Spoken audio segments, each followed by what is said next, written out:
Thank you for having me, by the way. I appreciate you putting me on your platform. I'm honored. I've seen all the guests you brought on. I'm happy to finally be on your platform. So, first of all, I'm born in 1986 in Kingston, Jamaica. So I'm born in Jamaica. I came to the United States in 1998. I went to school in New York. I went to Art and Design High School, graduated there in 2004. Then I went to the Fashion Institute of Technology, spent a few years there. That's where I was able to merge learning from art, fine art, and then merge fashion together. What really got me started in this culture, I guess I said from when I was younger. Are you over 25? I would say what first introduced me to this was Michael Jackson's video. You remember the time video? I remember being young and watching that video over and over and over again in Jamaica when I was younger. I just kept watching it. And so I would say, rest in peace to John Singleton. It's 1 year since he passed yesterday. And that video really opened my eyes when I was young to the mysteries and the imagination of the ancient civilization. So I would say that would be my first introduction to culture. I think that video came out in 92 or 93. And that was my first introduction. And then, as I grew up, I just drew. I just would study art. I studied a lot of nature. I was just obsessed with drawing animals and drawing figures, characters. So I was developing my artistic side.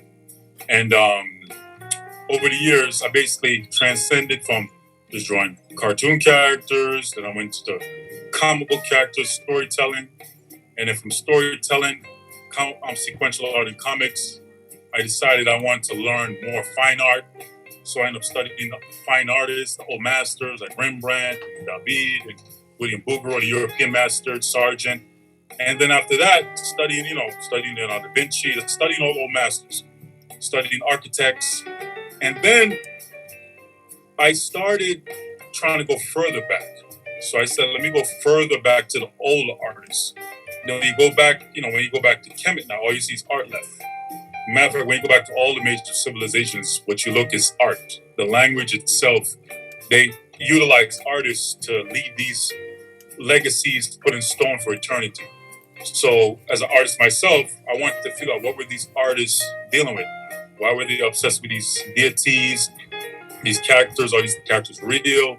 So, one thing led to the other. I just started wanting to know what's the purpose of these characters? What's the purpose of these kings? Why were they so divine?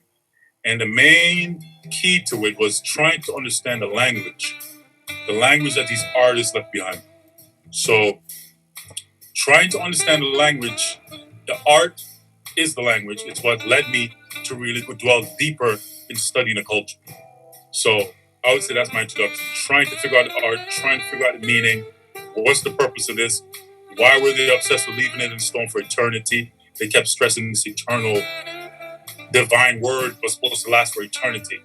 And I just wanted to know what was the purpose of it, what it's going to do, who were they leaving it for, why were they leaving it to last so long, beyond the civilization, and can this stuff be utilized today, and can it be, applied today?